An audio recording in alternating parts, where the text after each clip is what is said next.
The other persona we talked about, which is also a very common question that we get, is around people working in big tech, where a large portion of their compensation is through equity. And that equity can fluctuate as often as the stock price goes up and down. So I don't know how much am I getting in my salary RSUs this month versus the next one. Right. And of course, my W-2 doesn't know how much tax to withhold. Right. So I'm often faced with challenges around what to contribute, penalties around April 15. Is this a good timeline to think about that? And how can I make sure that I'd never pay penalty again? Right. So yeah, for something like this, you need to be very proactive in terms of your tax planning as well as RSU strategization. Right now, it might be late for you to kind of cover the taxes and penalties that you might have incurred by Q3 because IRS works on a quarter-to-quarter basis. So if you are short by Q3, they're going to probably penalize you because you didn't pay taxes. But there is still time for rest of the year and Q4 in terms of planning. So what at this point they can do is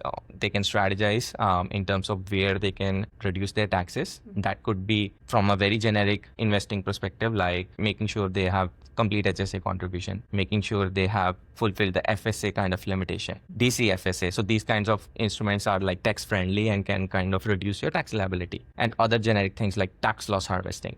That's where they can kind of look at, okay, if there were any instruments that were at loss, they can sell it, reduce their tax liability to a certain extent, or they have any capital gains, they can offset those things as well. Or they could be very, very strategic and specific around investing and invest in instruments like oil and gas, where they can reduce their actual W-2 by investing in those kinds of instruments. So that'll help them because now December 31st is approaching. You need to make sure you do those kinds of things before that. Yeah, reducing your tax liability and then adjusting and making sure you have that final number as well in terms of how much you need to pay, and then finally pay it by January 15th so as to at least avoid the penalties and taxes for the last quarter as well. I see.